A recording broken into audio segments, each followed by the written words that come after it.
कर्म से श्री कृष्ण रस का पान करे वो गोपी है, फिर चाहे वो स्त्री शरीर हो चाहे पुरुष शरीर हो। कि हम चाहे कैसे भी रहें लेकिन आप प्रसन्न रहें, ऐसा गोपियों का भाव। आपके जन्म से ये ब्रजमंडल इतना पवित्र हो गया। ऐसे अपना गोपी अपना भाव बताती हैं, तो नहीं कहते। गोपी एक भाव देश की बात है। भोले बाबा भी रास में आए थे तो उनसे भी कहा गया कि पहले तुम गोपी भाव में आओ। इन 7 नामों से ब्रज में जो 7 हमारे रंगीले ठाकुर हैं वो ब्रज में आए।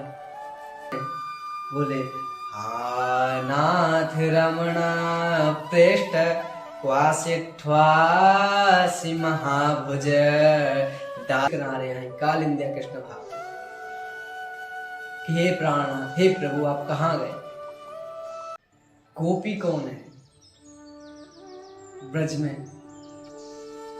समस्त संत परमहंस सबकी आचार्य सबसे ऊपर की जो स्थिति मानी जाती है वो गोपी है। लेकिन गोपी है कौन? ये कोई किसी स्त्री को बोलते हैं या फिर किसी वस्त्र परिधान को बोलते हैं गोपी। किसको गोपी बोलते हैं? गोपी है कौन? भागवत जी में आता है गोपी है कृष्ण रसम पिबतीति गोपी, जो प्रत्येक इंद्रियों से कर्म से श्री कृष्ण रस का पान करे वो गोपी है, फिर चाहे वो स्त्री शरीर हो चाहे पुरुष शरीर हो। रास में शिवजी भी गए थे गोपी भाव से। तो गोपी बनना, सहचरी बनना, उसके लिए गोपी ही इंद्रिय कृष्ण रसम पिबतीति गोपी, समस्त इंद्रियों से जो कृष्ण रस का पान करे वो गोपी है। गोपी किसी वस्तु विशेष या फिर किसी परिधान विशेष का नाम नहीं है। गोपी एक पद्धति है, एक भाव देश है। संत परमहंस आचार्यों के सबसे ऊपर की जो स्थिति मानी गई वो गोपी भाव है। और फिर गोपी भाव आने पर फिर मेरा तेरा नहीं रह जाता। प्रेमी के लिए कुछ, प्रेमी से कुछ लेने की इच्छा नहीं होती, फिर उनको देने की इच्छा होती है कि उनसे हमको कोई कामना नहीं है लेकिन आप प्रसन्न रहें, ऐसा गोपी भाव होता है। कि हम चाहे कैसे भी रहें लेकिन आप प्रसन्न रहें, ऐसा गोपियों का भाव। और ऐसा भागवत जी में रास पंच अध्याय में भी आता है। गोपियों का भाव देखें। प्रभु जब अंतर ध्यान हो गए रास के बीच में से तो सब गोपियां कितनी विकल हो गई और चारों तरफ वृंदावन में खोजने लगी कि प्रभु कहाँ गए, क्योंकि उनके प्राण ही श्री कृष्ण हैं। बोले नाथ रमण प्रेष्ठ क्वासिठ्वासि महाभुज दास्यास्ते कृपणायामि सखे दर्शन सन्निधिम। ये 7 नाम गोपियों ने उच्चारण किया और इन्हीं 7 नामों से ब्रज में जो 7 हमारे रंगीले ठाकुर हैं वो ब्रज में आए। गोपियों के द्वारा उच्चारित नाम से ही प्रभु ब्रज में आए। तो गोपी का अर्थ होता है वो अपने आप को सुख देने के लिए नहीं, हम अपने प्रेमी को सुख दें, अपने प्रभु को सुख दें, ये गोपी भाव होता है। और जब प्रभु नहीं मिले तो गोपियां विकल होते हुए यमुना जी के किनारे आ गए।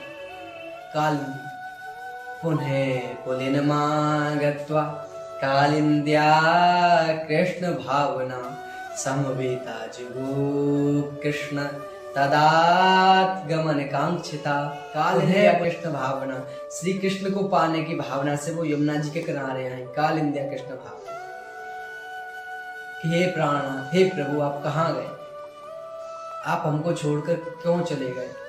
वो गोपी गीत में फिर वर्णन करते हैं कि आपके बगैर हमारा जीवन कैसा है। संपूर्ण जो गोपियों के भाव हैं वो गोपी गीत में बताते हैं, जो कि भागवत जी के 10वें स्कंद के 31वें अध्याय में 19 श्लोकों से जो गोपी गीत गाया गया। जयति तेधिकं जन्मना व्रजे श्रेयत इंदिरा शाश्वतत्रहि।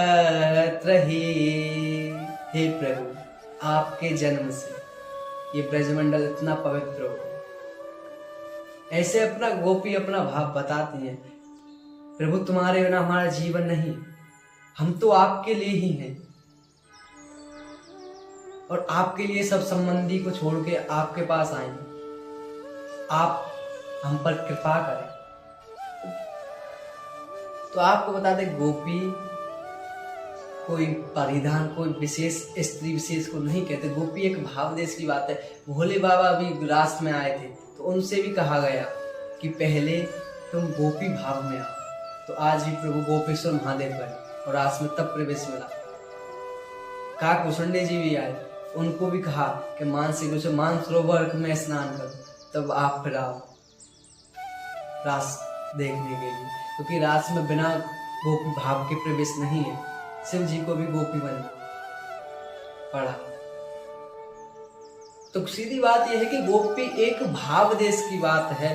गोपी एक पद्धति है भक्ति की। सर्वोत्कृष्ट परिणति का नाम गोपी है, जो सबसे ऊंची पद्धति है, जिसमें सब संसार एक तरफ अपने आराध्य देव को सुखी पहुंचाने के लिए, अपने प्रभु को पाने के लिए, उनकी सुखी में सुख, उनके दुख में दुख, ये गोपी भाव है। क्योंकि जहां ले चलोगे वहीं मैं चलूंगा, ये भाव है गोपियों का कि प्रभु आप मेरे को जहां ले चलोगे मैं वहीं आपके बताए हुए रास्ते पर चलेंगे।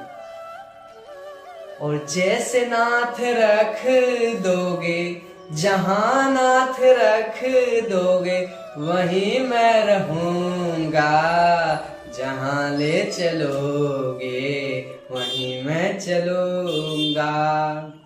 आप प्रभु मेरे को जहां ले चलोगे, जहां रखोगे, जैसे रखोगे, हम आपके कृपा के भरोसे रहेंगे।